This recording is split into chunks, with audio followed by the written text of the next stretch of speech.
ለሳ ነገር ፎርዋርድ ላድርግላችሁ አንዳንድ ሀሳቦችን ዕብራውያንን በክርስቲያን ትራዲሽን ውስጥ በጣም ትልቅ ቦታ ያለው መጽሐፍ ነው እና በተለይ በጣም ኢየሱስ ተኮር የሆነ መጽሐፍ ነው። እንደምታውቁት ኤግዞርት የሚያደርግ የሚያበረታታ በእምነቱ የሚያፈገፍግ የደከመውን ሰው በርታ አይዞ የሚል አይነት መጽሐፍ ነው። ብዙ አይነት ፈተና የሚገጥመው ምናልባት አይሁዳውያን ናቸው፣ ክርስቲያን አይሁዳውያን ናቸው እና እንደ ሰባኪ እንደ ስብከት ቃል በጣም ፓወርፉል በሆነ የስብከት ቃል የሚያበረታታቸው በጣም ካይንድ ኦፍ የሆነ ኢሞሽን ሁሉ ያለበት ይመስላል። ብዙ ሰዎች እንደዛ ነው የሚያስቡት። የሆነ እንደሚነበብ ደብዳቤ ሳይሆን እንደሚሰማ ስብከት ነው የተጻፈው። የዕብራውያን መልእክት እንደሚሰማ ስብከት የተጻፈው እና ያ ፓርት በጣም ኢምፖርታንት የሆነ ነገር ነው ዕብራውያን ላይ። እኔ አንዳንድ ጊዜ ኢማጂን አድርገዋለሁ። ቴሌግራም ግሩፕ ላይ ኦዲዮ ሀሴት ጌታ ይባርክሽ በጣም ሀሴት ሼር አድርጋናለች። ቴሌግራም ግሩፕ ላይ አስቀምጨዋለሁ፣ መስማት ትችላላችሁ። በአንድ ወጥ በሙሉ ስትሰሙት የሆነ የሚፈጥረው ስሜት አለ እና አንድ ሃሮልድ አትሪጅ የሚባል በጣም ወደው የዕብራውያን ስኮላር ልክ ሰባኪው እንትን ይዞ ይሄ መለከት ይዞ ትልቅ ተራራ ላይ ሆኖ በቃ ምዕራፍ 1 ሲያነበው እንደ መክፈቻ መለከት ነፍቶ ኢየሱስ ከሁሉ ይበልጣል ብሎ የጮኸ ይመስለኛል። ኢየሱስ ከሁሉ ይልቃል፣ ኢየሱስ ከሁሉ የሚልቅ ነው የሚል አይነት መልእክትን ያስተላልፋል እና ለምንድነው የምታፈገፍጉት? ለምንድነው ወደ ኋላ የምትሉት? ለምንድነው ከኢየሱስ አይናችሁ የምትነቅሉት የሚል ቻሌንጅ ነው የሚያቀርብላቸው። ይሄ የተከተላችሁት ጌታ እኮ ከመላእክት ይበልጣል፣ ከሙሴ ይበልጣል፣ ከተስፋይቱ ምድር ይበልጣል፣ ከአሮን ይበልጣል፣ ከማደሪያው ድንኳን ይበልጣል፣ ከኢያሱ ይበልጣል እና ይሄን የእምነት ሩጫ ይሄን ታላቅ የእምነት ሩጫ ሩጡ። ታላቅ ህይወት ነው፣ ክቡር የሆነ ጥሪ ነው። ይሄንን ጥሪ ቸል አትበሉ፣ ወደኋላ አትበሉ። የተጠራችሁት እኮ ተራ ጥሪ አይደለም፣ በጌታ ነው የተጠራችሁት። ጌታ ደግሞ ከመላእክት የሚበልጥ ነው። ከሁሉ እግዚአብሔር ከአሁን በፊት ከተናገረባቸው ነገሮች ሁሉ በላቀ መንገድ ነው እግዚአብሔር እናንተን አሁን የተናገራችሁ እና ይሄ በጣም ታላቅ የሆነ ክቡር የሆነ ጥሪ ነው። ይሄንን ጥሪ ቸል አትበሉት። ታድላችኋል። በቃ በላቀው ከፍ ባለው እግዚአብሔር አንድያ ልጅ በሆነው ያቀረበላችሁን ጥሪ ኢግኖር አታድርጉት፣ አክሴፕት አድርጉት። የሚገርም ነው። እንደዛ ይላል። ይህን ሩጫ የሮጡ ሰዎች አሉ፣ ምሳሌዎች አሉ። የመጣችሁት ወደ ታላቅ ህብረት ነው፣ ወደ ቅዱሳን ህብረት ነው የመጣችሁት፣ ወደ አእላፋት ቅዱሳን መላእክት ህብረት ነው የመጣችሁት። በእምነት ወደ ተሰበሰቡት፣ በእምነት ደግሞ ሩጫቸውን ወደ ጨረሱት እንደ ደመና በዙሪያችሁ ናችሁ፣ ከድካማችሁ እንኳን በርቱ የሚሏችሁ። ልክ ስትሮጡ ከአሁን በፊት እንደነገርኳችሁ ልክ ሃይሌን ስቴዲየም ብታዩት፣ ስትሮጡ ሃይሌን ስቴዲየም ብታዩት እና ሮጦ የጨረሰ ብዙ ወርቅ የበላ ሰው ስታዩ ኢነርጃይዝድ ነው የምትሆኑት። ሞራል እነዚህ የእምነት አርበኞችን ይዘረዝርላቸዋል። ልክ እንደነሱ ሩጡ፣ አሸንፉ። በጣም የሚገርም ያ ትልቅ ሞዴሊንግ ነው። ስለዚህ ለዚህ ታላቅ ጥሪ ወደኋላ ድሪፍት ባክ አታድርጉ። እግዚአብሔር ለክቡር ጥሪ ነው የጠራችሁ የሚል ማግባቢያ ነው። በአጠቃላይ የሚሰጣቸው ማግባቢያ ይሄ ነው። ግን አንድ በአንድ ይሄድባቸዋል። ይሄ ጥሪ፣ ይሄ ክርስትና፣ ይሄ የአዲስ ኪዳን ህይወት በክርስቶስ እግዚአብሔር መርቆ የከፈተው በልጁ ያስተዋወቀው በልጁ የተናገረን ይህ ታላቅ ህይወት አባቶቹ እንኳን ሊያዩት የሚናፍቁት ያለ ክርስቶስ ስራ ደግሞ ፍጹም የሆነን ነገር ገና ትንሣኤን ኮንሱሜሽንን ሁሉ የሚጠብቁበት በቃ ትልቁ ነገር ነው እናንተ ጋር የደረሰው። ክቡር ጥሪ ነው፣ ክቡር ህይወት ነው። ዋጋ ልትከፍሉለት የምትችሉት ህይወት ነው። መከራ ልትቀበሉለት የምትችሉት ህይወት ነው። እንደዚህ ጥሪ ነው የሚያቀርብላቸው እና ኢየሱስ ማን ነው? በአጭሩ የዕብራውያን መጽሐፍ ኢየሱስ ከሁሉ ይልቃል፣ ኢየሱስ ከሁሉ ይበልጣል። አይኑን ኢየሱስ ላይ ያተረፈ፣ አይኑን ኢየሱስ ላይ ያደረገ አተረፈ። በጣም ነው የሚገርመው። ይሄን ሁሉ ነገር ያወራና ምዕራፍ 13 ላይ በቃ ምዕራፍ 12 ላይ ምዕራፍ 11 የእምነት አርበኞችን ዘርዝሮ ምዕራፍ 12 ላይ በቃ ኢየሱስን አይታችሁ ሂዱ። የእምነታችሁን ሐዋርያ ጀማሪ ፈጻሚ ያሸነፈውን ድል የነሳውን ኢየሱስን ተመልከቱና ሩጫውን ልክ እንደነዚህ ሰዎች ቀጥሉ ይላል።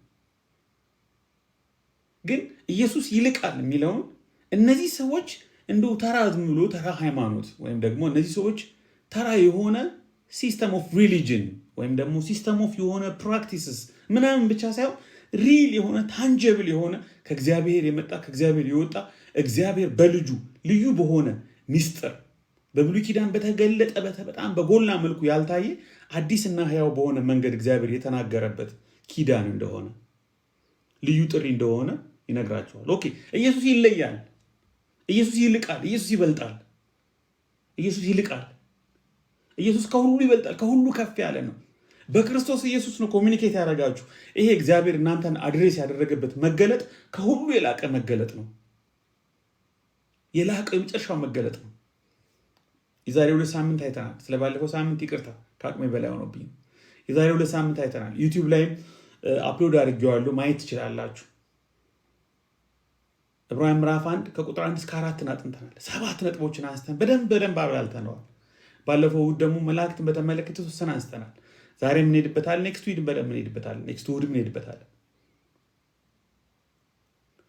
ከጥንት ጀምሮ እግዚአብሔር ሲናገር ነበረ። እግዚአብሔር በእርግጥ ሲናገር ነበር። ለአባቶቻችን ሲናገር ነበር። በነቢያት ሲናገር ነበር። በመላእክት በኩል ሲናገር ነበር። ሕጉንም በመላእክት መካከለኛ ሰጥቷል። በተለያየ መንገድ ሲናገር ነበር። በተለያየ ጊዜ ሲናገር ነበር። በተለያየ መንገድ ሲናገር ነበር። በተለያየ ጊዜ ሲናገር ነበር። አሁን ግን በልጁ ተናገረን ይላል። አሁን ግን በልጁ ተናገረን። በልጁ የተናገረው ንግግር ከአሁን በፊት ከተናገረው ንግግር የላቀ ነው። እግዚአብሔር ከአሁን በፊት ሲናገር አልነበረም። የጨለማ ዓመታት፣ የዝምታ ዓመታት ምናምን የምንላቸው ነገሮች ቴክኒካል ቋንቋዎች ናቸው። እግዚአብሔር ከመናገር ሰልችቶ አያውቅም። እግዚአብሔር ከመናገር ተቆጥቦ አያውቅም።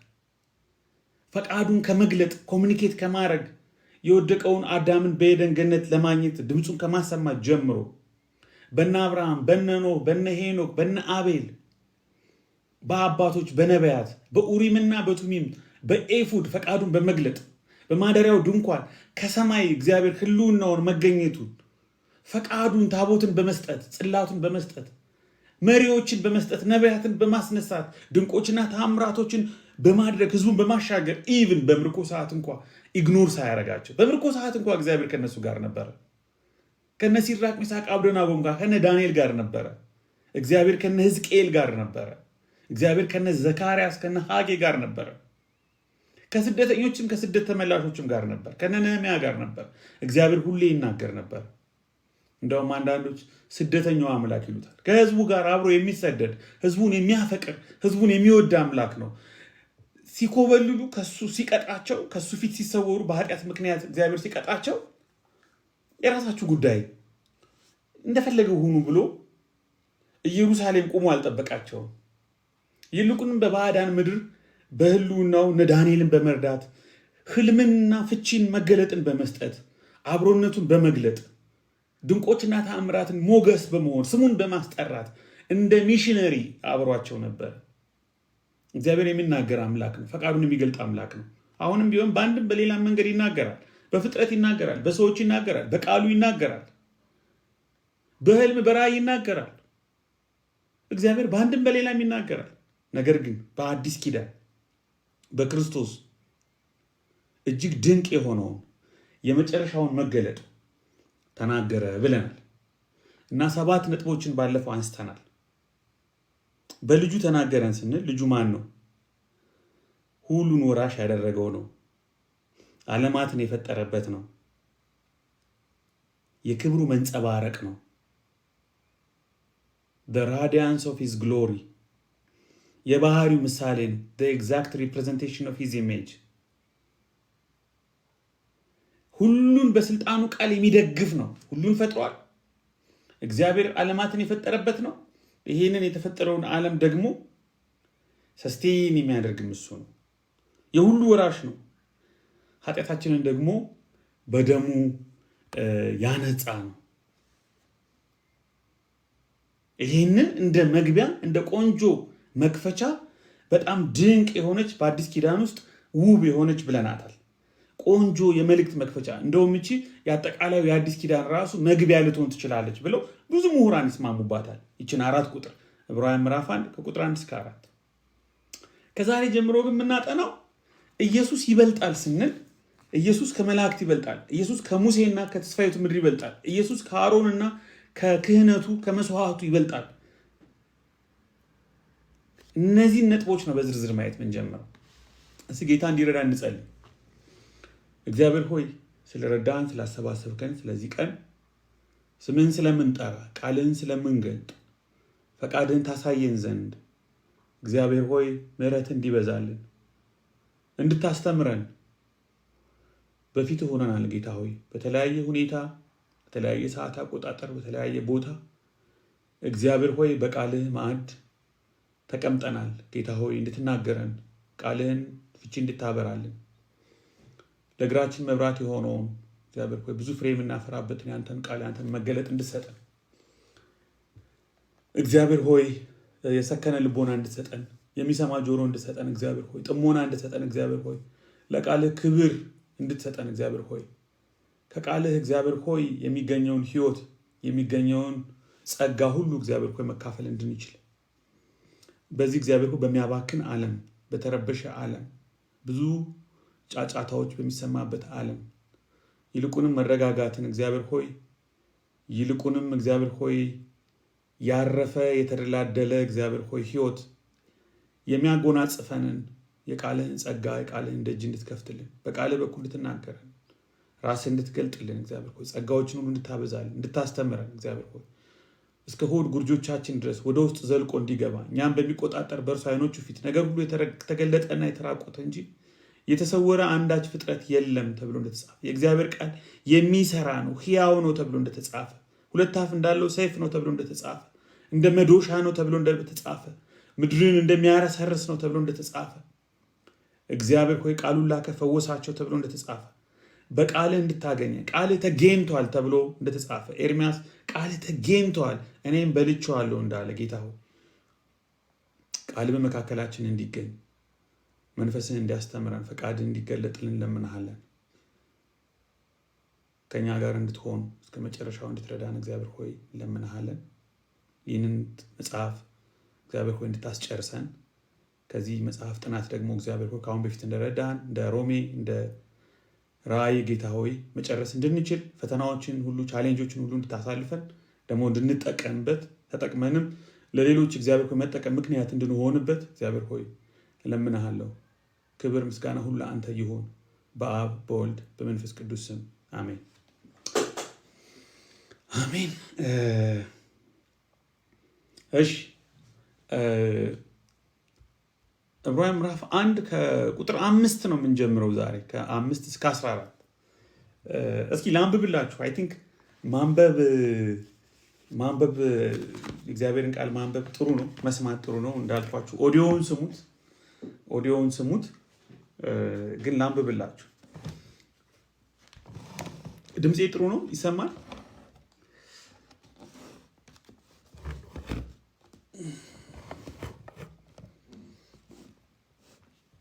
ይሰማል ድምፄ?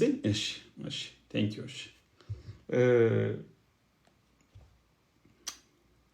ከመላእክት ይልቅ እጅግ የሚበልጥን ስም በወረሰ መጠን እንዲሁ ከነርሱ አብዝቶ ይበልጣል። ከመላእክትስ አንተ ልጄ ነህ፣ እኔ ዛሬ ወልጄሃለሁ፣ ደግሞም እኔ አባት ሆነዋለሁ፣ እርሱም ልጄ ይሆነኛል ያለው ከቶ ለማን ነው? ደግሞ በኩርን ወደ ዓለም ሲያገባ የእግዚአብሔር መላእክት ሁሉም ለእርሱ ይስገዱ ይላል።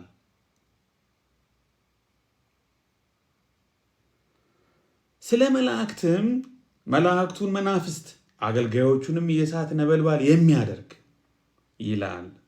ስለ ልጁ ግን አምላክ ሆይ ዙፋንህ እስከ ዘላለም ድረስ ይኖራል። የመንግሥት በትር የቅንነት በትር ነው።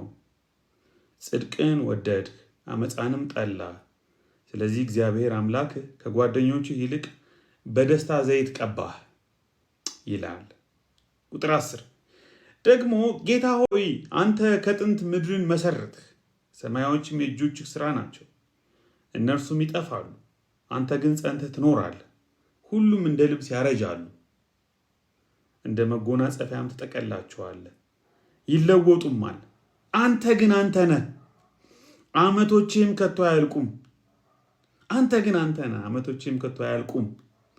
ድሮ የሰርግ መጥሪያ ላይ ያነበው ነበር ይህን ጥቅስ እና የዘመን መለወጫ ላይ። ነገር ግን ከመላእክት ጠላቶችህን የእግርህ መረገጫ እስካደርግልህ ድረስ በቀኝ ተቀመጥ። ከቶ ለማን ተብሏል?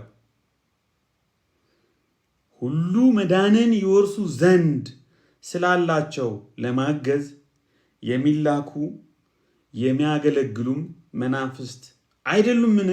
ይላል እስከ ቁጥር 14። ይሄ እቺ ክፍል ዕብራውያን ምዕራፍ 1 ከቁጥር 5 እስከ 14 ዕብራውያን ምዕራፍ 1 ከቁጥር 5 እስከ 14 ያለችው ክፍል ኢየሱስ ክርስቶስ ከመላእክት ይልቃል፣ የመላእክት የወልድ የበላይነት ከመላእክት ወልድ ይልቃል፣ ኢየሱስ ከመላእክት ይበልጣል የሚል መልእክት ብዙ ሰዎች ይሰጧታል። ወይም ደግሞ ሐሳቡ ይሄ ነው። አሁን የዕብራውያን ጸሐፊ እንደ የሆነ ሪቶሪኩን በጣም ቢውልድ አፕ እያደረገ በደንብ አድርጎ እየሰራ ነው የሚሄደው። ስታብሊሽ ነው የሚያደርገው። አሉ የሚባሉ የብሉይ ኪዳን ፒላሮችን እያመጣ ከክርስቶስ ጋር እያወዳደረ አርጊው ነው የሚያደርገው። ልባቸውን ነው የሚያቀልጠው። ኢየሱስ ከመላእክት ይበልጣል። ኢየሱስ ከመላእክት ይበልጣል። እነዚህ 14 ቁጥሮች ውስጥ 7 የብሉይ ኪዳን ጥቅሶች አሉ። በነገራችን ላይ በቀጥታ የብሉይ ኪዳን ጥቅሶችን ዳይሬክት ኮቴሽን አምጥቶ በመጠቀም ከሮሜና ከማቴዎስ ቀጥሎ ዕብራውያን 3ኛ ነው። ዳይሬክት ኮቴሽኖችን በመጠቀም አሉዥኖችን ምናምን ኢኮዎችን በመጠቀም ግን ባለፈው እንደነገርኳችሁ አንደኛ ራእይ ነው።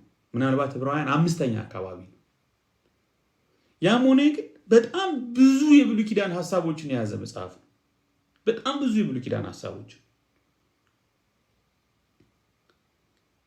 ስለዚህ አርጊው የሚያደርጋቸውን የተወሰኑ ነጥቦችን አንድ ባንድ የተወሰነ መጀመሪያ ራፍ ሊሄድበት ፋሚሊያር እንድንሆን ከመላእክት ይልቅ እጅግ የሚበልጥን ስም በወረሰ መጠን ስሙ ይበልጣል። የኢየሱስ ክርስቶስ ስም ይበልጣል። ግን ይሄ ስም ምንድን ነው? ባለፈው እንዳነሳ ነው ልጅ የሚለው ስም ነው።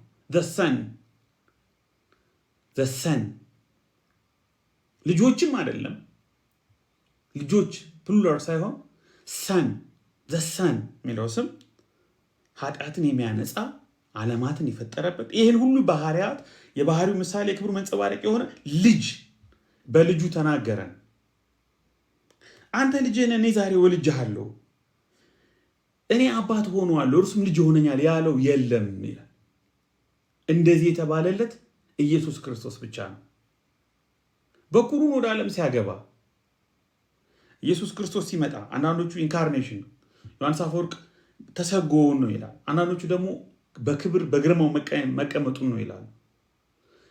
በኩሩን ወደ ዓለም ሲያገባ የእግዚአብሔር መላእክት ሁሉም ለእርሱ ይስገዱ፣ ፕሮስኩኖ ያምልኩት፣ ይስገዱለት። ልጅ ተብሏል፣ ይስገዱለት ተብሏል። መላእክቱን መናፍስት አገልጋዮችን የእሳት ነበልባል ያደርጋል። ኢየሱስንስ አምላክ ሆይ ዙፋንህ እስከ ዘላለም ድረስ ይኖራል። ጭራሽ በዙፋኑ የሚቀመጥ የመንግስቱ በትር የቅነት በትር የሆነ እግዚአብሔር ከፍ ያደረገው ጽድቅን ወደድ አመፃን ጠላ። ስለዚህ እግዚአብሔር አምላክ ከጓደኞች ይልቅ በደስታ ዘይት ቀባ። የተቀባ the anointed the Lord the Messiah መሲሁ ነው። እሱ ግን የተቀባ ነው። መላእክቱ መናፍስት አገልጋዮችም የእሳት ነበልባል የሚለዋወጡ ወይም አገልጋዮች የሚላኩ መላእክቱ የሚላኩ ናቸው። እሱ ግን መላእክት የሚያመልኩት ነው። መላእክት የሚሰግዱለት ነው፣ የሚልካቸውም ነው። እሱ የሚልክ ነው፣ እነሱ የሚላኩ ናቸው። ጌታ አንተ ከጥንት ጀምሮ ምድርን መሰረት፣ ሰማዮችንም የእጆችህ ስራ ናቸው። እነርሱም ይጠፋሉ፣ አንተ ግን ጸንተህ ትኖራለህ። ሁሉም እንደ ልብስ ያረጃሉ፣ አንተ ግን አንተ ነህ። ነገር ግን ከመላእክት ጠላቶችን የእግር መረገጫ እስካደርግልህ ድረስ በቀኝ ተቀመጥ የተባለ የለም። ሁሉ መዳን የወርሱ ዘንድ ስላላቸው ለማገዝ የሚላኩ ሰዎች የእግዚአብሔር ድነት ሳልቬሽን ፈርዘርድ እንዲደርስ ስካቶሎጂካል ሳልቬሽኑ የእግዚአብሔር በፍጻሜ ዘመን ለሰው ልጆች ያዘጋጀው መዳን ይደርስ ዘንድ እግዚአብሔር የሚልካቸው የሚያግዙ የሚያገለግሉ የሚለው ቃል ዲያቆናት የሆኑ መናፍስት ናቸው ይላል መላእክቱ። ይህንን ድነት የሚያደርሱ ናቸው። ኢየሱስስ የድነት መሰረት ነው። ኢየሱስስ አዳኝ ነው። ኢየሱስ በገዛ ደሙ የሰውን ኃጢአት ያነጻ ነው። በእግዚአብሔር ግርማ የተቀመጠ ነው። እነዚህ ቴክስቱ ይሄ ነው የሚለው። ቴክስቱን ነው አሁን እያወራኋቸው ያለሁት። እስኪ ከዚህ ክፍል የተወሰኑ ፖይንቶችን ለማንሳት እንሞክር። አሁን ትንሽ ክሪቲካል ነጥቦችን ላንሳ፣ መጨረሻ ላይ አፕሊኬሽን የሆኑ ነገሮችን አነሳለሁ። ቁጥር 5 ላይ ቅድም እንዳነበብኩላችሁ አንተ ልጅ ነህ፣ እኔ ዛሬ ወልጄሃለሁ። ኢየሱስ የእግዚአብሔር ልጅ ነው። ይሄ ቀጥታ መዝሙር ምዕራፍ 2 ቁጥር 7 ላይ ሐዋርያት ሥራ ምዕራፍ 13 ላይ የተጠቀሰ ጥቅስ ነው። ይሄ የሜሲያኒክ ኮሮኔሽን ወይም ደግሞ የንጉስ ሹመት አይነት ቋንቋ ነው። አዲስ የሆነ ልክ ለመጀመሪያ ጊዜ ብዙዎቹ በመንግስት ምስረታ ቀን የሚነገር እውቅናን መስጠትን የሚመለከት ቃል ነው። አባት የልጁን ክብር የሚገልጥበት እንደ ኮሮኔሽን መዝሙሩ ራሱ መዝሙር 2 ላይ የምናገኘው የሜሲያኒክ ሆኖ ሜሲያኒክ መዝሙሮች ከምንላቸው ውስጥ አንዱ ነው። እዛ ክፍል ላይ የምናገኘው ነገር የእግዚአብሔርን ኦፊሻሊ ዲክሌር ማድረግ፣ ያንን ንጉስ መቀባቱን፣ ያንን ንጉስ ኦልሬዲ መርቆ እግዚአብሔር ፈቅዶ መስጠቱን የሚያሳይ ነው። ግን እዚህ ጋር ምንድን ነው ኢየሱስ ምን እየሆነ ነው ሲባል ኤግዞልቴሽኑን ነው። በግርማው ዙፋን ማስቀመጡን፣ ስልጣን መስጠቱን፣ ከሱ አጠገብ ማስቀመጡን፣ በቀኙ ማስቀመጡን፣ ከሱ ጋር እኩል ስልጣን ያለው መሆኑን እግዚአብሔር ይህን አናውንስ እያደረገ ነው። ስለዚህ በግርማው ቀኝ መቀመጡን የሚያሳይ ነገር ነው። ልጁን ማክበሩን ልክ በአዋጅ ንጉሱን በአዋጅ እንደሚቀባው እንደሚሾመው ሁሉ ጌታ ኢየሱስ ክርስቶስን አባቱ እግዚአብሔር አባት ሆነዋለሁ ልጅ ሆነኛል ያለው ነሰሰርሊ የሆነ ያን ቀን በዛ ሰዓት የሆነ ሳይሆን ኦልሬዲ ሀፕን ያደረገ ነገር ሆኖ ግን በዛን ዕለት ግን ኤግዞልት እንዳደረገው እንዳከበረው የሚያሳይ ብዙ ጊዜ ሥላሴ ላይ ይሄ ሀሳብ ይነሳል። የእግዚአብሔር ልጅነት የክርስቶስ ልጅነት ፕሪ ኤግዚስተንስ ነው፣ ኢተርናል ነው ወይስ ሲጠመቅ ነው፣ ተሰጎ ስጋ ሲሆን ነው፣ ሲነሳ ነው፣ በአባቱ ቀኝ ሲቀመጥ ነው፣ መቼ ነው የእግዚአብሔር ልጅ የሆነው የሚል ጥያቄዎችን የሚያነሱ ሰዎች አሉ። ግን የኢየሱስ ክርስቶስ የእግዚአብሔር ልጅነት ዘላለማዊ ነው። ያን ቀን ይሆን አይደለም፣ ሲከብር ይሆን አይደለም። ዛሬ የሚለው ራሱ ሴሜሪዮ የሚለው ዋናው ሀሳብ ራሱ ምናልባት ትንሣኤውንና በእግዚአብሔር ቀኝ በእግዚአብሔር ክብር ከፍ ከፍ ማለቱ መቀመጡን የሚያሳይ ቋንቋ ነው። ሮሜ ምዕራፍ 1 ቁጥር 4 ላንብብላችሁ።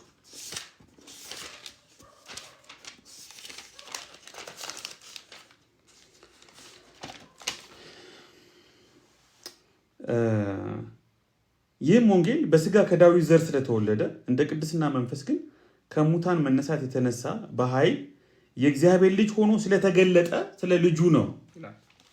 ስለተገለጠ ስለ ልጁ ነው።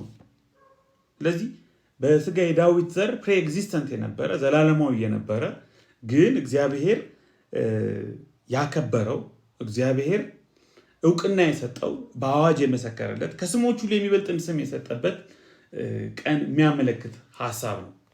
አንደኛው ሐሳብ ክሪቲካል የሆነው ሐሳብ ይሄ ነው። በኩርን ወደ ዓለም ሲያስገባ የእግዚአብሔር መላእክት ሁሉ ይስገዱለት። በኩር የሚለው ቃል ራሱ ይሄ ፕሮቶቶኮስ የሚለው አይ ቲንክ ጆቫ ዊትነሶች መሰሉኝ በጣም የሚያነሱት ፕሮቶቶካስ እና ፕሮቶቶኮስ የሚል የግሪክ ቃል አለ እና የልደት ቅደም ተከተልን የእግዚአብሔር የበኩር ልጅ ነው የሚለውን የፍጥረት በኩር ነው። ኢየሱስ ክርስቶስ ከእግዚአብሔር ጋር አንድ አይደለም፣ የባህሪ አንድነት የለውም፣ አምላክ አይደለም። ግን ከፍጥረት በኩር ነው። ከፍጥረት ይቀድማል፣ ሩቅ ብእሲ ነው፣ ከእግዚአብሔር ደግሞ ዝቅ ይላል የሚል ሐሳብን ያነሳሉ። ይሄን ፕሮቶቶኮስ የሚለውን እንደ አንድ የልደት ቅደም ተከተል አድርገው የሚቆጥሩ ሰዎች አሉ። ግን እንደዛ አይደለም ይሄ ሐሳብ የሚያመለክተው እና እቺ ፓርት በጣም ትንሽ ጥንቃቄ የምጠይቅ ነገር ናት ብዬ አስባለሁ። ግን እዚህ ጋር መላእክት ይሰግዱለታል። መላእክት የሚሰግዱለት ነው። አላፋት መላእክት ልክ ራዕይ ምዕራፍ 4 ምዕራፍ 5 እንደምናነበው መላእክት የሚሰግዱለት የእግዚአብሔር መላእክት ሁሉም ለእርሱ ይስገዱለት። ከመላእክት ይበልጣል። ለምንድን ነው ይሄ ጥያቄ የተነሳው? በኋላ መልስላችኋለሁ። ለምንድን ነው ይሄ ጥያቄ የሚነሳው? ለምንድን ነው ኢየሱስ ከመላእክት እንደሚበልጥ ራሱ ሐሳቡ የሚነሳው? ምናልባት እነዚህ የዕብራውያን የተጻፈላቸው ሰዎች በዚህ በጦቢት በመጀመሪያ ሄኖክ በአይሁድ ትራዲሽን ውስጥ እንደዚህ አይነት ቴንደንሲዎች እንዳሉ አንድ ፒኤችዲ የሰራ ሰው አይቻሉ። ባለፈው ነግሬያችኋለሁ። እሑድ ከነበራችሁ በምርኮ ወደ ባዕዳን ሀገራት ከሄዱ በኋላ በርካታ ከመላእክት ጋር የተያያዙ በርካታ ነገሮችን አዳብረው ነው የመጡት። ሲወጡ ብዙ ነገር ይዘው ነው የመጡት። ብሉይ ኪዳን ላይ ብዙ ማናቃቸውን ነገሮች ነው ይዘው የመጡት። በጣም ብዙ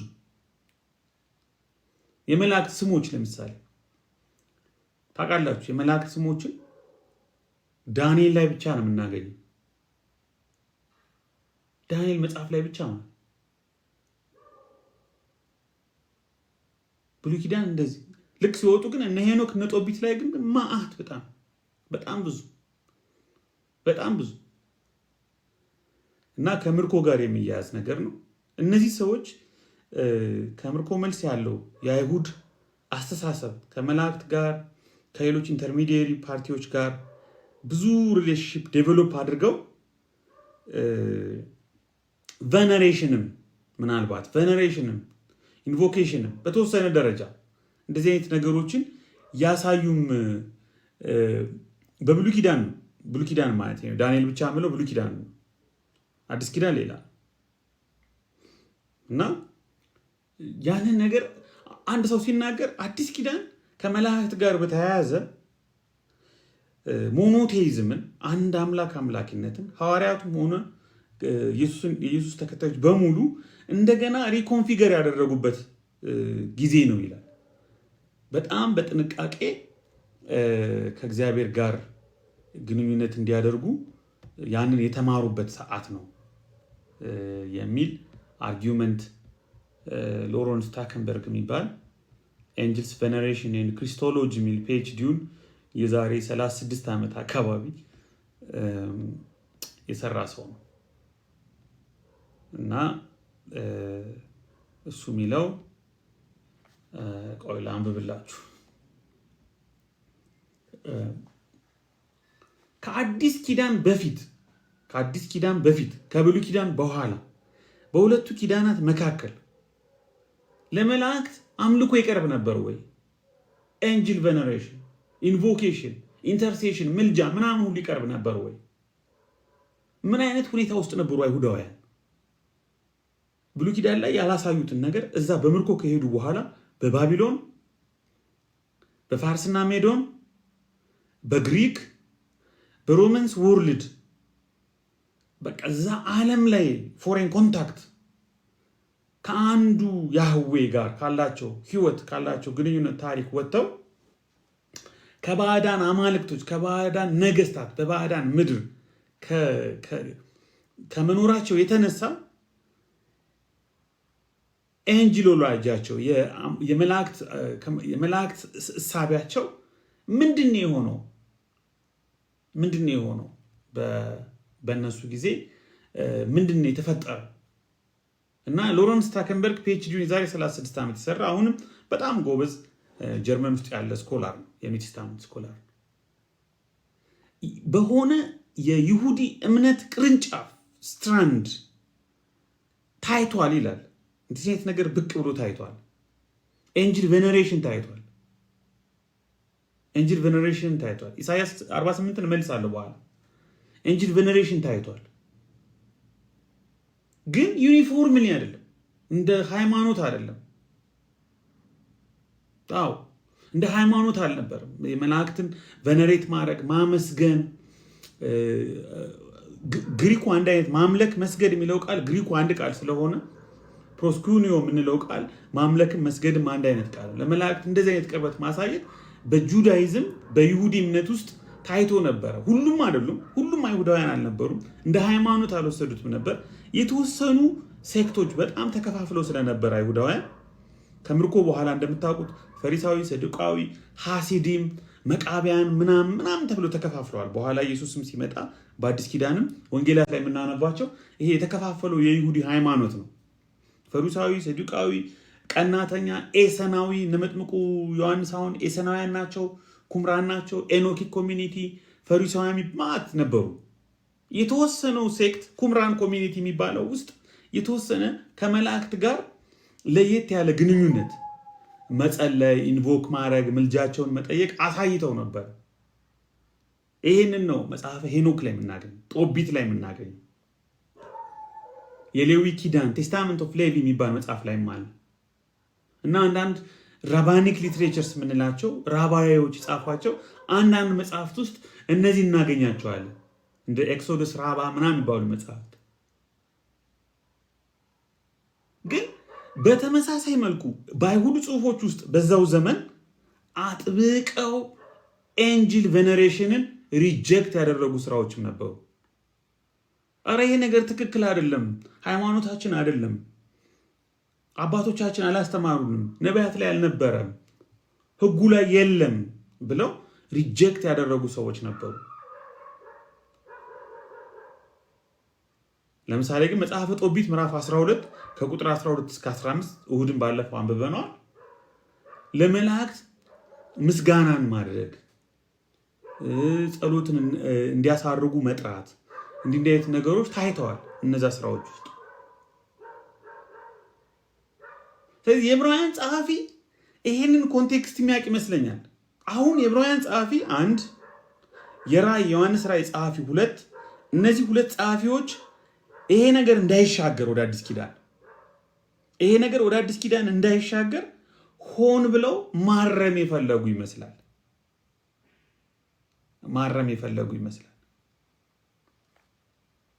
የአዲስ ኪዳን ክሪስቶሎጂ ወይም ደግሞ ነገረ ክርስቶስ ከመላእክት አምልኮ ጋር ወይም ለመላእክት ከሚቀርብ ምስጋና፣ ለመላእክት ከሚቀርብ ጸሎት ጋር የሚስማማ ነገር ነው ወይ? ይስማማል ወይ? ነገረ ክርስቶስና ነገረ መላእክት ስንል ለመላእክት መጸለይ፣ መላእክትን ማመስገን፣ የመላእክትን ምልጃ መጠየቅ ከነገረ ክርስቶስ ጋር ይስማማል ወይ?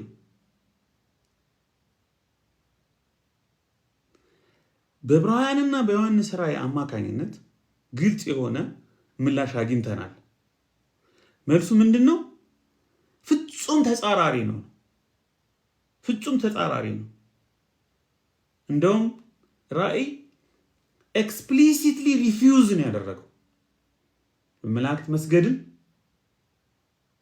ከሞኖቴስቲክ ከአንድ አምላክ ግነት ጋር የሚስማማ ነገር አይደለም። ግን ምን ማለት ነው ይሄ? ሁለተኛው መልስ ይሄ ማለት ግን ከመላእክት ጋር ምንም አይነት ኮኔክሽን የለንም ማለት አይደለም። ኢንታየርሊ ዲስኮኔክትድ ነን ማለት አይደለም። የተለያዩ ኤንጅሎሞርፊክ የሆኑ ቋንቋዎችም አዲስ ኪዳን ላይ እናገኛለን። እግዚአብሔር የሚጠቀምባቸዋል። የእግዚአብሔር መሳሪያዎች ናቸው። የእግዚአብሔር እጆች ናቸው። ዲያቆናት ናቸው ይላል ዕብራውያን። በግሪኩ ዲያኮኖስ ዲያቆናት ናቸው። ዲያኮኒያ ናቸው። የሚያገለግሉ መናፍስት ናቸው። እግዚአብሔር ድነቱን ለሰው ልጆች የሚያደርስበት መልእክተኞች ናቸው። የእግዚአብሔር ሰራዊት ናቸው። እንደውም ኦሪገን በመካከላችን የሚገኙ ናቸው ይላል። በመካከላችን፣ በጉባኤያችን፣ በከተሞቻችን የሚገኙ ናቸው። ኤንጅልስ ኦፍ ፕሬዘንስ ናቸው። የህልውናው መላእክት፣ የህልውናው መናፍስት ናቸው።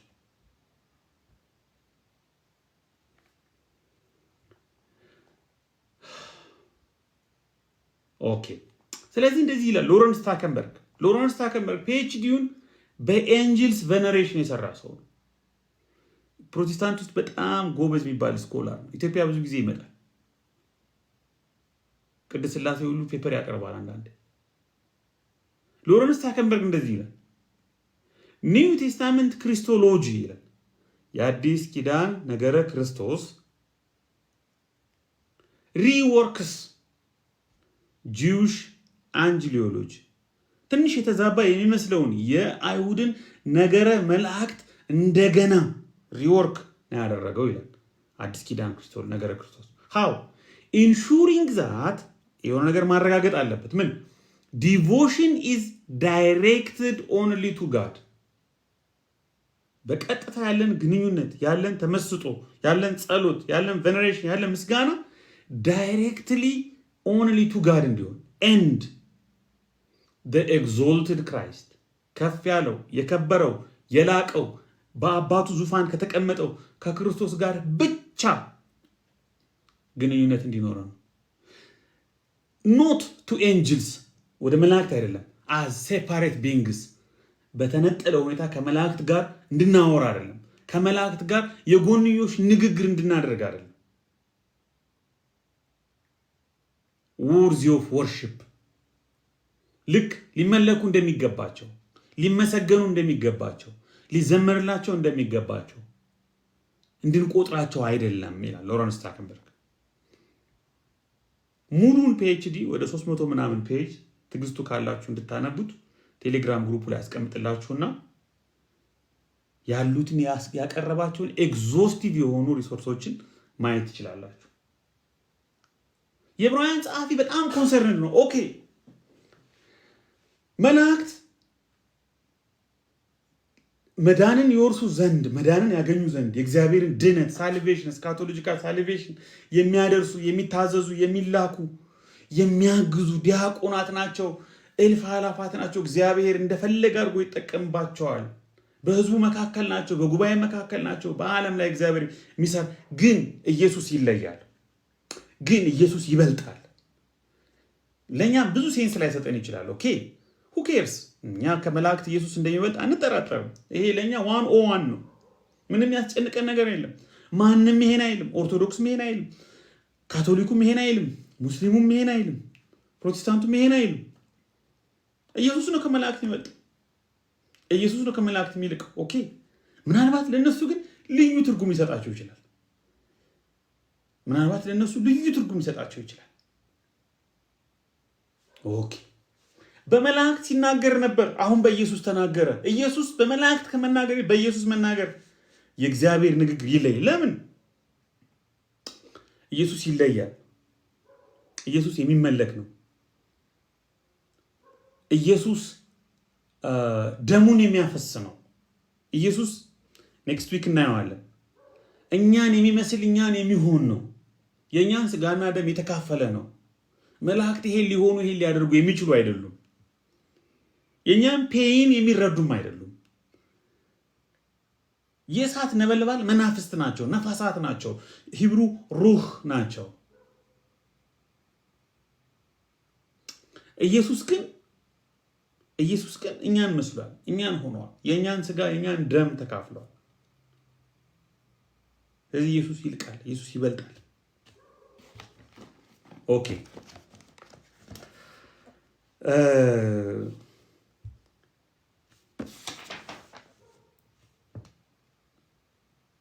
የእግዚአብሔር መላእክት ሁሉም ይስገዱ።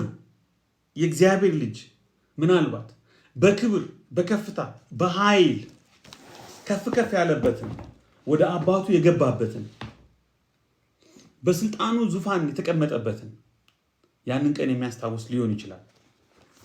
በኩሩን ወደ ዓለም የሚለው ሐሳብ ማለት ነው። በኩሩን ወደ ዓለም የሚለው ቃል በኩሩን ወደ ዓለም በሚያስገባበት ጊዜ የሚለው ቃል በሚገርም ሁኔታ እኔ ስጠብቅ የነበረው ኮስሞስ የሚል ቃል ነበረ። ዝም ብሎ ኖርማል የሆነ ሰማይን፣ ምድርን፣ ሰማይን ዩኒቨርሲቲን የሚያመለክት ቃል መስሎኝ፣ ግን እዚህ ጋር ያለው ቃል ትንሽ ለየት ይላል። የተጠቀመው ቃል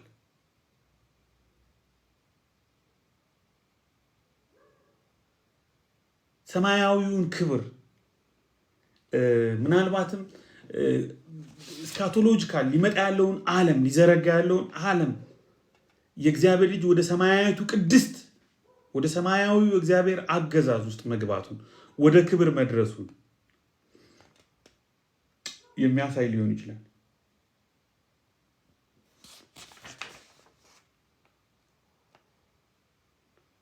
ስለዚህ ከመላእክት ጋር የሚያነጻጽርባቸውን የተወሰኑ ፖይንቶች በዚህ መልኩ ካየን የተወሰኑ ነጥቦችን እንደ አፕሊኬሽን ባነሳላችሁ ደስ ይለኛል። እሺ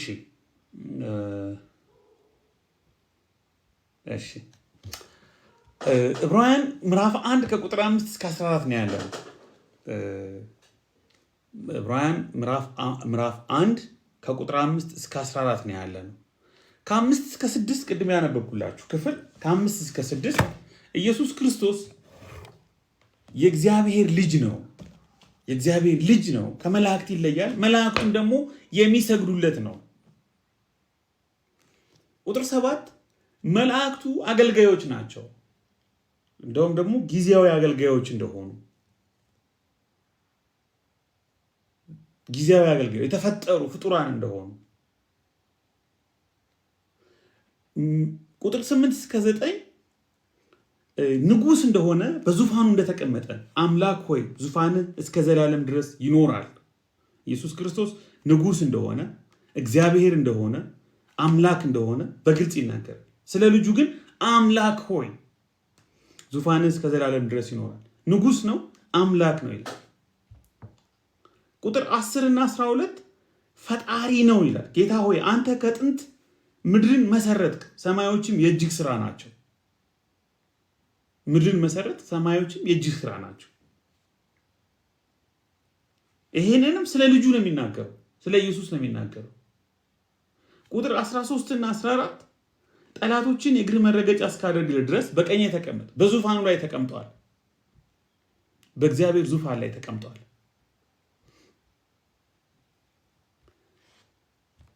ስለዚህ እነዚህ ሐሳቦች ኢየሱስ ክርስቶስን በልዩ ሁኔታ እንድንረዳው በልዩ ሁኔታ እንድናየው የሚያግዙን ነገሮች ናቸው ማለት ነው። ወልድነት ራሱ ወልድ መሆኑ፣ ልጅ መሆኑ፣ ልዩ መሆኑን፣ ከፍ ያለ መሆኑን፣ መለኮታዊ መሆኑን የሚያሳይ ነው። የእግዚአብሔር ልጅ እንል ከአምልኮ አንጻር የሚመለክ ነው። መላእክት ሁሉ ይሰግዱለታል። መላእክት ሁሉ ያመልኩታል። ቁጥር 6 ላይ ያነበብነው ከመለኮትነት አንጻር ወልድ አምላክና ጌታ ተብሎ ቅድም ያነበብኩት አምላክ ሆይ ተብሎ ተጠርቷል። ጌታ ሆይ ቁጥር 10 አምላክ ሆይ ጌታ ሆይ ተብሎ ንጉስ ነው። ዘላለማዊ ዙፋን ጽድቅ የያዘ በትረ መንግስት ያለው ተደርጎ ተገልጿል። ፈጣሪ ነው። ወልድ ነው። ተመልኳል። አምልኮ ቀርቦለታል። 2 መለኮት ነው። 3 ንጉስ ነው። 4 ፈጣሪ ነው። 5 የተፈጠረ አይደለም ግን የሁሉ ፈጣሪ የሁሉ አስገኝ ነው። 6ኛ የማይለወጥ ነው። ከፍጥረቱ በተለየ ሁኔታ የማይለወጥ እነርሱ ይጠፋሉ፣ አንተ ግን ጸንተ ትኖራለህ ይላል። የማይለወጥ ጸንቶ የሚኖር ነው። ቁጥር 13 እና 14 ስልጣን አለው፣ ከመላእክት በላይ በዙፋን ተቀምጧል። ስለዚህ በእነዚህ 7 ነጥቦች አማካኝነት ኢየሱስ ክርስቶስ ራሱ ቴዎሎጂካሊ ዲፕ የሆነ ስለ ኢየሱስ አንደርስታንዲንግ እናገኛለን ማለት ነው። እነዚህ ክፍሎች ስታነቧቸው የምታገኙት ይሄንን ሐሳብ ነው።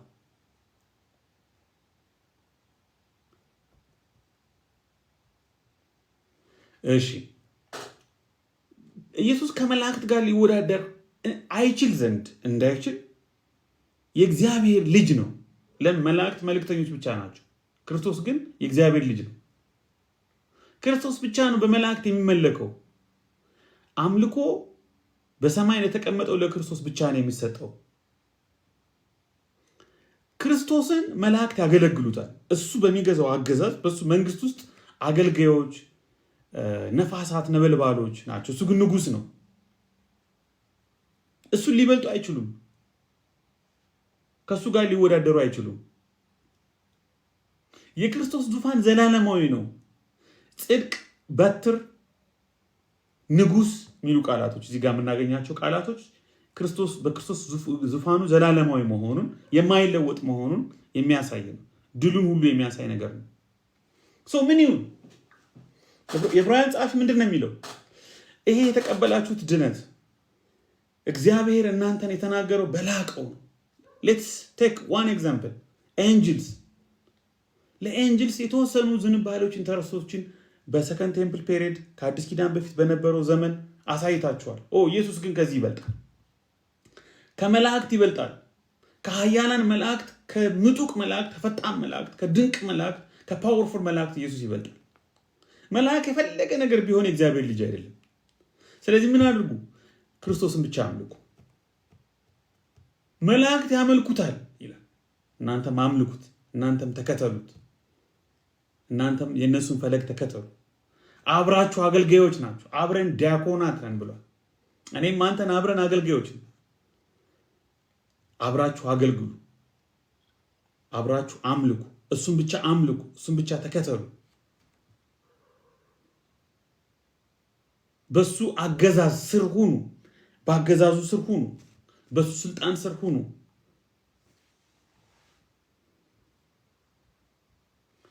ግን የመላእክትን አገልግሎት በተመለከተ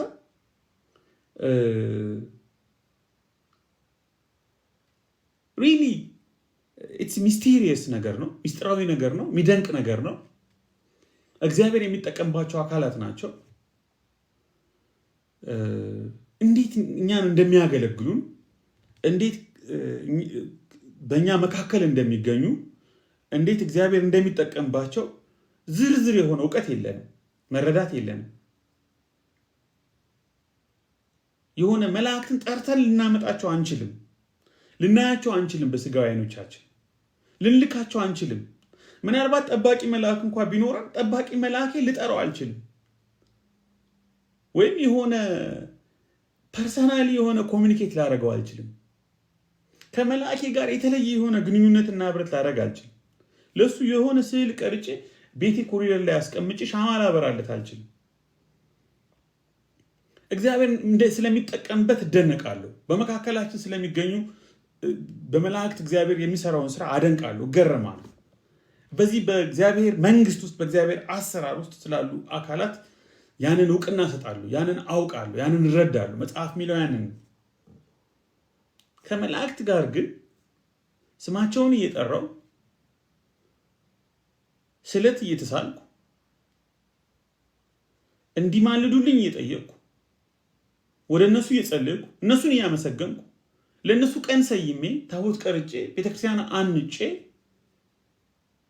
ስማቸውን እየጠራው ከነሱ ጋር ፐርሰናል የሆነ ሴፓሬት የሆነ ሪሌሽንሽፕ ላደርግ አልችልም። አይኖ መላእክትን ያመልካሉ እያልኩ አይደለም።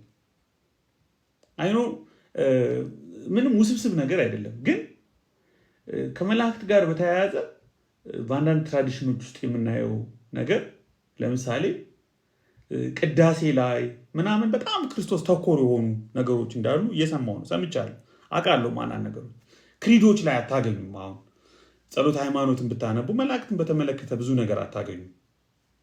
ሊተርጂው ላይ ብዙ ነገር አታገኙም። የቅዱስ ቁርባን ስርዓቱ ላይ ብዙ ነገር መላእክትን በተመለከተ ብዙ ነገር አታገኙም። ግን እነ ሚካኤል እነ ገብርኤል ልዩ ቦታ እንደሚሰጣቸው ኢንቮክ እንደሚደረጉ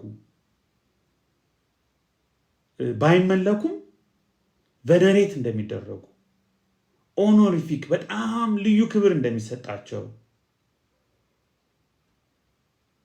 ምንም እንኳን ክርስቶስ ተኮር የሆነ ህይወት አምልኮ አገልግሎት ነው ያለን ቢባልም ከመላእክት ጋር ደግሞ እንደዚህ አይነት ነገር ነው። ግን ኦቨር ኢምፋሲስ አለ። ያ ምናልባት የክርስቶስን ሚዲየተሪ ሮል የክርስቶስን ስራ የክርስቶስን ማንነት ኦቨር ሻዶ ሊያደርግ ይችላል፣ ሊጋርድ ይችላል። የሁል ጊዜ ኮንሰርናችን ነው። ከክርስቶስ ከራሱ ጋር ቀጥተኛ ግንኙነት፣ ህብረት፣ ወዳጅነት ከመመስረት ይልቅ ባላንሱን ስቶ ከመላእክት ጋር ከሌሎች አካላት ጋር በጣም ኦብሴሽን ውስጥ መግባትና መጥፋትን ያመጣል። ያንንም እናያለን። ቤተክርስቲያኗ ቃል በቃል ከክርስቶስ የተለየ ከክርስቶስ የበለጠ ህብረትና ግንኙነት አድርጉ ባትልም እንደዛ ብላ ባታስተምርም ከክርስቶስ ጋር እኩል ህብረት አድርጉ ወይም ከክርስቶስ ጋር እኩል ናቸው።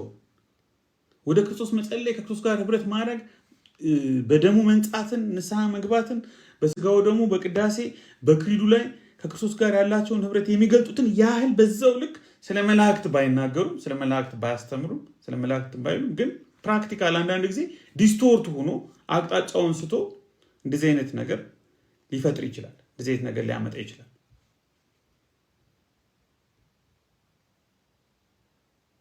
እና ጥንቃቄ የሚጠይቅ ነገር ነው። ኢየሱስ ይበልጣል። አይናችን ላይ ኢየሱስ ነው። የዕብራውያን ጸሐፊ እንደዚህ አይናችሁን ኢየሱስ ላይ አድርጉ። ኢየሱስ ከሁሉ ይልቃል። የመዳን ቀንዳችን የመዳን ራሳችን ነው። በደሙ ያጠበን እሱ ነው። ከመላእክት የሚበልጠው እሱ ነው።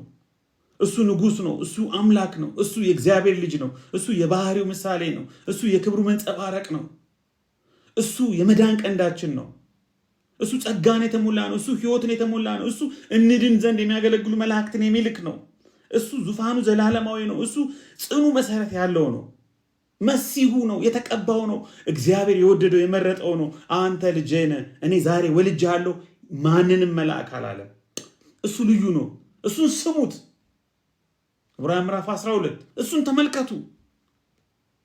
እሱን እዩ። ለማን ብሏል? ከመላእክት ጠላቶችን የእግር መረገጫ እስካደርግልህ ድረስ በቀኝ ተቀመጥ። ለማን ብሏል? ለማን ብሏል ይላል የዕብራውያን ጸሐፊ።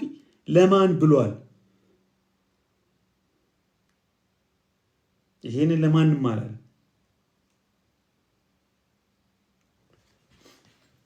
በነገራችን ላይ እኛ ህይወታችን የተቀየረው እውነቱን እንነጋገር ከተባለ ዕብራውያን መጽሐፍ ስናነብ ብዙ ጊዜ የምናስበው ነገር መሆን አለበት ብዬ ማምነውን ነገር እንገራችሁ። እኛ ህይወታችን የተቀየረው፣ የህይወታችን ቃና፣ የህይወታችን ጣዕም የተቀየረው፣ ደስታችን የተመለሰው፣ ነፃነታችን የተመለሰው፣ የህይወታችንን ትርጉም ያገኘ ነው። ፊሎሶፊ ኦፍ ላይፋችን የተቀየረው፣ ህይወት ሚኒንግ ያገኘው ብዙ ነገር አውቀን ነው እንዴ? አይደለም እኮ። እኛ እኮ እንደው አሁን ከኦርቶዶክስ የመጣችሁ እንደው የኦርቶዶክስን ትምህርት አጥንታችሁ መርምራችሁ ይሄ ስህተት ነው፣ ይሄ ትክክል ነው፣ እዚህ ጋር ጥያቄ አለኝ፣ እዚህ ጋር መልስ አለኝ ብሎ በጣም ፔኔትሬት አድርጋችሁ በብዙ እውቀት እኮ ተሞላል። እንደዛ እኮ አይደለም። ላቅ ያለውን ኢየሱስን አይተን እኮ ኢየሱስ ልቆ አየ ነው። በቃ አይጋጭም እኮ። በወቅቱ ቆም ብንጠይቅ እኔ አስታውሳለሁ መርጌታዬን ሂጄ አናገርኩት እና በቃ ሊትራሊ ኢየሱስን አየሁት አልኩት። ኢየሱስን አየሁት። ዕብራውያን ምዕራፍ 7 ላይ ነው። ዕብራውያን ምዕራፍ 7 ቁጥር 11 ኢየሱስን አየሁት። ኢየሱስ በራልኝ። ኢየሱስን ወደድኩት።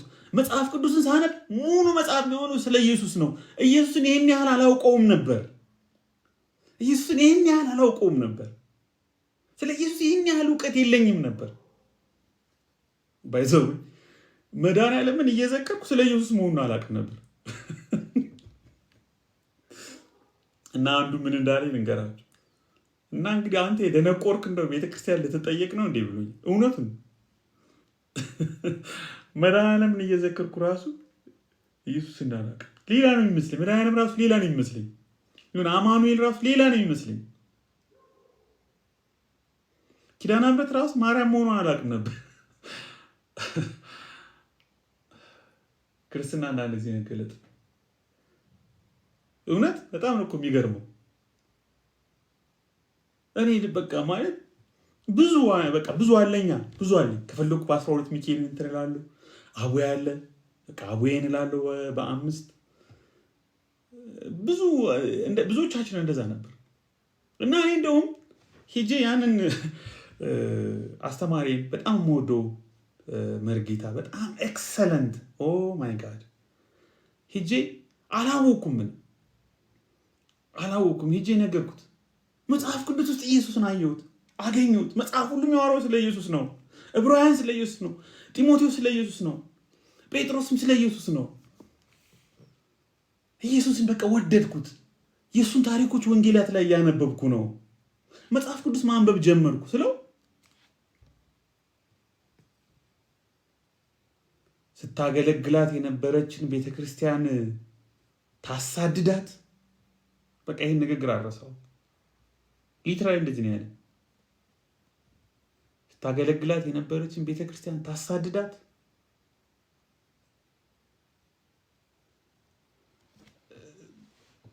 ግን ያው የኔ አገላለጽ ኢየሱስ ምናምን የሚለው በወቅቱ እንግዲህ የተሐድሶ ምናምን ኦርቶዶክስን ጥሎ የሚሄድ ሰው ምናምን ስጋትም ስለነበረ አልፈርድበትም።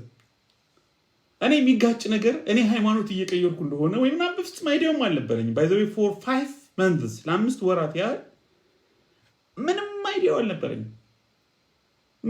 ምንም አይዲያው አልነበረኝም።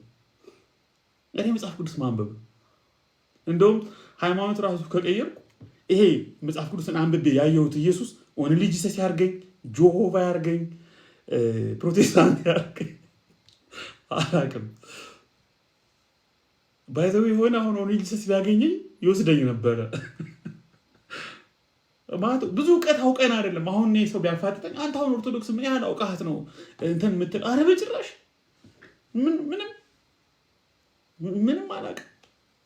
አንድ ነገር ግን አወኩ፣ ኢየሱስ የላቀ እንደሆነ፣ ኢየሱስ ከሁሉ እንደሚልቅ፣ ኢየሱስ ከመላእክት እንደሚበልጥ፣ ኢየሱስ ከሐዋርያት እንደሚበልጥ፣ ኢየሱስ ከአባቶች እንደሚበልጥ፣ ኢየሱስ ፍቅር እንደሆነ፣ ኢየሱስ ልዩ እንደሆነ፣ ኢየሱስ ዋና እንደሆነ፣ ኢየሱስ የሕይወቴ ራስ እንደሆነ፣ ኢየሱስ ጌታ እንደሆነ፣ ኢየሱስ የእግዚአብሔር ልጅ እንደሆነ፣ ኢየሱስ የመዳን ቀንዴ እንደሆነ፣ እንደሞተልኝ፣ ደሙን እንዳፈሰሰልኝ፣ ስጋውን እንደቆረሰልኝ፣ በመስቀል ላይ ራቁቱ እንደተገረፈ፣ ዕጣ እንደተጣጣሉበት አገኘሁት። በቃ በመጽሐፍት ገጾች አየሁት፣ ወደድኩት። ኢየሱስ መጽሐፍ ሁሉ ኢየሱስ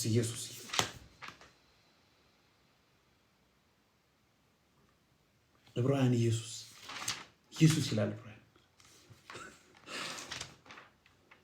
ዕብራውያን እንትን ያደረገኝ ባይዘው ይሄ መተንፈሻ ጊዜ አሳጥቶ ነው የቀጠቀጠኝ። ዕብራውያን ምዕራፍ 7:11 ላይ ተንበርክኬያለሁ።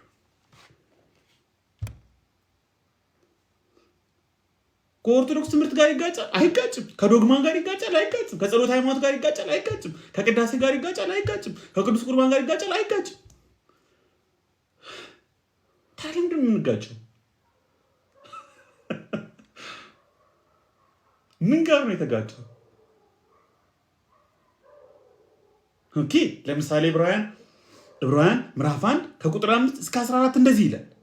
ዕብራውያን ምዕራፍ 1 ከቁጥር 5 እስከ 14 አሁን ያልኩት አይናችሁን ከመላእክት አንሱ፣ መላእክት ላይ ኦብሰስድ አትሁኑ። ኢየሱስ ከመላእክት ይበልጣል። ኦቨርሻዶድ ሆናችኋል፣ ዲስቶርትድ ሆናችኋል። ፕራክቲሳችሁን ፈትሹ። እስኪ ኢየሱስን ተጠጉት፣ ኢየሱስን ውደዱት። ቅዱስ ቁርባን ላይ ያለው እኮ ኢየሱስ ነው። ቅዳሴ ላይ ያለው እኮ ኢየሱስ ነው። ጸሎት ሃይማኖት ላይ ያለው እኮ ኢየሱስ ነው። 4ቱ ጉባኤያት ላይ ያለው እኮ ኢየሱስ ነው። ኢኩሜኒካል ጉባኤ የቤተክርስቲያን ዋነኛ መነጋገሪያ እኮ ኢየሱስ ነው። ኢየሱስ ላይ ኦብሰስድ ሁኑ። ኢየሱስን ውደዱት፣ እወቁት። መጽሐፍቱ ሁሉ የሚያወሩት ስለ ኢየሱስ ነው። ሌላው በኋላ ይደርሳል። ሌላው በኋላ ይታሰብበታል። ኦኬ እንደዛ ተባለ። አሁን እዚህ ቲክቶክ ላይ ያሉ አንዳንድ የኦርቶዶክስ ወንድሞች እንደዚህ ይላሉ፣ እንደዚህ ይላሉ። ግን ተቃውሞ ይገጥማቸዋል።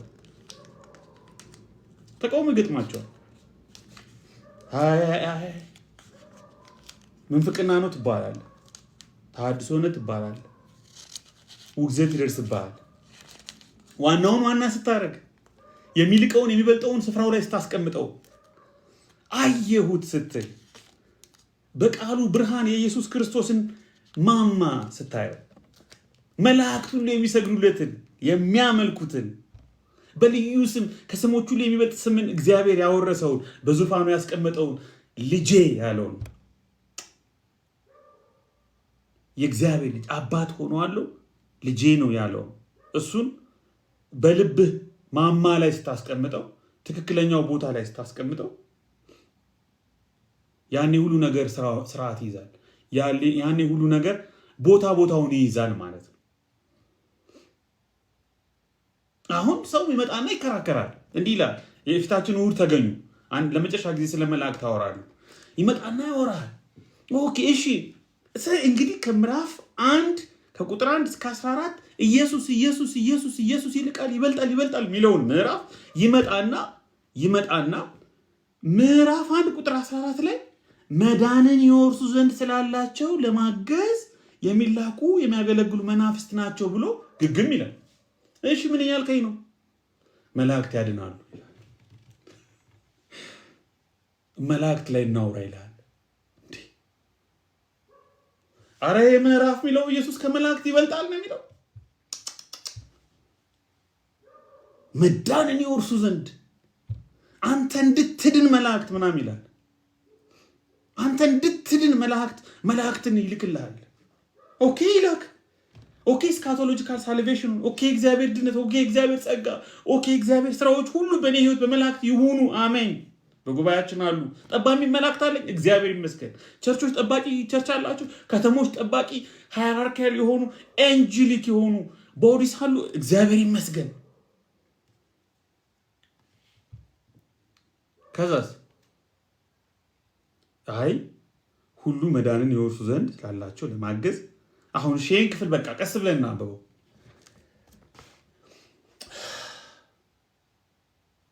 በ80 አሐዱ እናንብበው።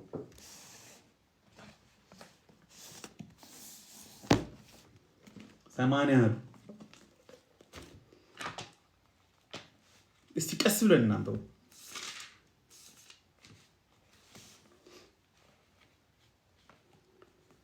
መላእክት ሁሉ መናፍስት አይደሉምን? የዘላለም ሕይወትን ይወርሱ ዘንድ ስላላቸው ሰዎችስ ለአገልግሎት ይላኩ የለምን? ጌታ ይባርካቸው። በቃ አያችሁ፣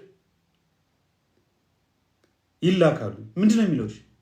መላእክት ሁሉ መናፍስት አይደሉም? እሺ፣ የዘላለም ሕይወትን ይወርሱ ዘንድ ስላላቸው ሰዎች ይድኑ ዘንድ እግዚአብሔር ስለሚፈልጋቸው ሰዎች ለአገልግሎት ይላኩ የለምን? ኤንጅልስ ግሪኩ መልእክተኛ ማለት ነው። ላኪ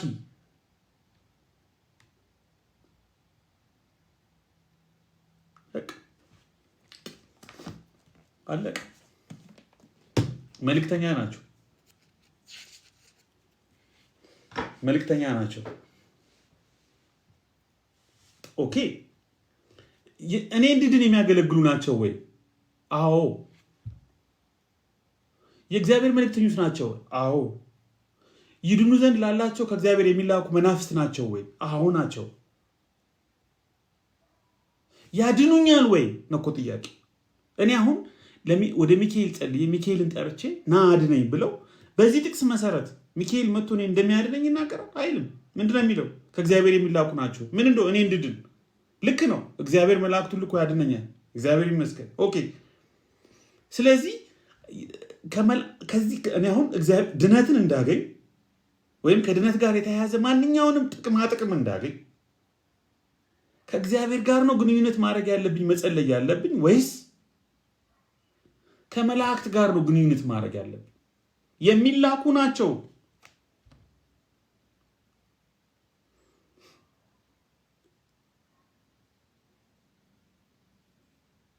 ብዙ ቦታ ላይ እናገኛቸዋለን። ባይዘዌ መላእክት በተመለከተ ባለፈውም ተናግሬያለሁ። የፊታችን እሑድም በጣም ቆንጆ ትምህርት መላእክት አስተምራቸዋለሁ። 30 ደቂቃ 40 ደቂቃ በጣም ነው የምወደው። የኤንጂሎሎጂ በጣም ነው ደስ የሚለኝ። ቴሌግራም ግሩፕ ውስጥ ብትገቡ 19 ፔጅ ጽሑፍ አለ። ወደ አማርኛ እየገለበጥኩት ነው። በአማርኛ ጽፌ ደግሞ አስቀምጥላችኋለሁ። ትንሽ ነው ጨምሬበት።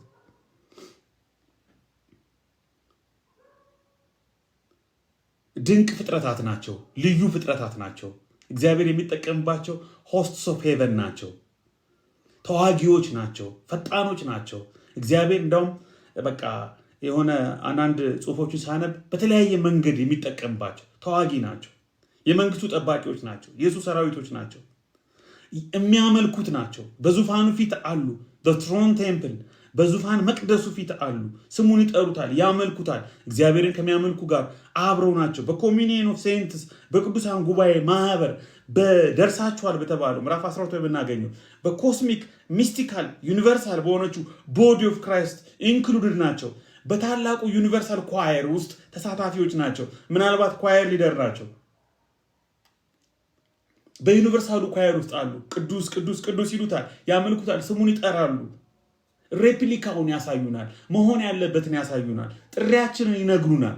በዙፋኑ ውስጥ ሆነው የሚያደርጉትን ስናይ እኔ ምን እዚህ ስራ ፈታለሁ? መላእክት የሚያመልኩት ጌታ፣ በዙፋኑ ፊት ስሙን የሚጠሩት ጌታ፣ የሚሰግዱለት፣ የሚያመሰግኑት፣ የሚቀኙለትን ጌታ፣ መላእክቱም የሆኑለትን ሳይ እኔ ለምን ኤግዘምትድ ሆናለሁ? እኔ ለምን ነፃ ሆናለሁ? እኔ ለምን ስራ ፈታለሁ? አመሰግነዋለሁ እንጂ እዘምርለታለሁ እንጂ እሰግድለታለሁ እንጂ አብሬ ስሙን እጠራለሁ እንጂ እንድን የሚያነሳሱን የወርሺፕ ካታሊስቶች ናቸው።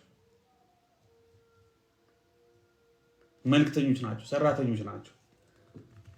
ካስፈለገ ደግሞ ሰይፋቸውን ይዘው ወጥተው ተዋጊዎች ናቸው። ዕብራውያን ምዕራፍ 2 ከቁጥር 1 እስከ 4 የመጀመሪያው 5 ማስጠንቀቂያ መልእክቶች አሉ። ዕብራውያን መጽሐፍ ውስጥ ከአምስቱ የማስጠንቀቂያ መልእክቶች ውስጥ የመጀመሪያው የማስጠንቀቂያ መልእክት ዕብራውያን ምዕራፍ 2 ከቁጥር 1 እስከ 4 ያለው። ስለዚህ እኔ ምንድነው ያሰብኩት እነዚህ ፓርቶች ትንሽ ለየት ስለሚሉ ለብቻቸው ብናጠናቸው ስለሚሻል አምስቱን የማስጠንቀቂያ መልእክቶች በሌላ ጊዜ እናጠናቸዋለን። ለዛሬ እዚህ ጋር ላቁምና ተጨማሪ ሪፍሌክሽን ያላችሁ ጥያቄ ያላችሁ አንድ ቁጥር ጻፉና ሞዴሬተሮች ያስገቧቸዋል። አንድ 20 ደቂቃ ከቆየን በኋላ 5 ሰዓት ላይ እንዘጋለን። ተባረኩ።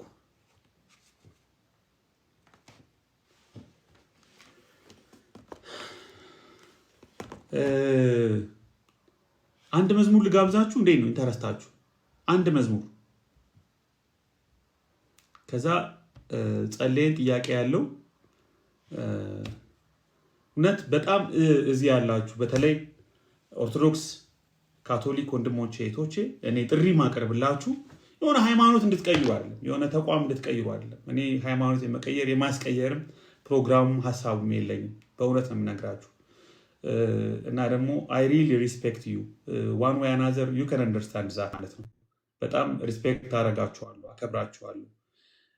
አይኖ በጣም ዲፕ ሪች የሆነ የብዙ ዓመታት ከሺህ በላይ ዓመት ትራዲሽን ውስጥ ያላችሁ ሰዎች ናቸው እና ማይ ዊሽ የኔ ምኞት የኔ ናፍቆት መጽሐፉ ያገነነውን መጽሐፉ ዋና ያደረገው መጽሐፉ ቦታ የሰጠውን ነገር የእግዚአብሔርን ነገር ፕሮፐርሊ ማንበብ መረዳት እንድትችሉና ወደዛ መመለስ እንድትችሉ ወደ ጌታን ማየት ጌታን ቦታውን ስፍራውን መስጠት እንድትችሉ እመኝላችኋለሁ፣ እጸልይላችኋለሁ። አይኖ እኔ ቅዳሴያችሁን አውቃለሁ፣ ቅዳሴውን አውቃለሁ፣ አሁንም አነባለሁ። አይኖ ለቅዱስ ቁርባን ያላችሁን ክብር ቦታ አይኖ የጸሎት ሃይማኖት ላይ ምናምን ያሉ ሪዲንጎችን አውቃለሁ። ነገር ግን ዲስቶርሽን አለ፣ ነገር ግን የተዛባ ነገር አለ፣ ነገር ግን የተምታታ ነገር አለ። የተደበላለቀ ነገር አለ። ስፍራውን ያጣ ነገር አለ። ወደ ጌታን ትክክለኛውን ቦታ ትክክለኛውን ስፍራ እንድትሰጡት ቅናታችሁን፣ ናፍቆታችሁን፣ ለቤተክርስቲያን ያላችሁን ፍቅር፣ ለሃይማኖት ያላችሁን ተጋድሎ አውቃለሁ በጣም እኔም እንደናንተ ነበርኩ። ከ20 ዓመት በፊት ከእናንተ ምብስ ነበር። ምናልባት ከአንዳንዶቻችሁ ልብስ ይችላሉ።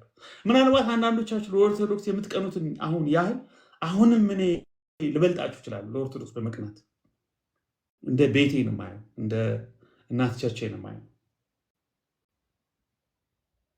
ግን በቃ ትልቅ ሸክም አለ፣ ትልቅ ናፍቆት አለ። ይህ ኢየሱስ፣ ይሄ ልዩ ኢየሱስ መጽሐፍቱን ላይ የሚያወሩለት ዋና ሆኖ በቤተክርስቲያናችሁ ዋና ሆኖ በህይወታችሁ እንዲቀመጥ እንዲታይ ጸሎቴ፣ ናፍቆቴ እንድታስቡበት፣ እንድትጸልዩ፣ መጽሐፍ ቅዱስ እንድታነቡ። ምንድን ነው እነዚህ ሰዎች የሚያወሩት? ምንድን ነው እንደዚህ እንድትሉ ጥያቄ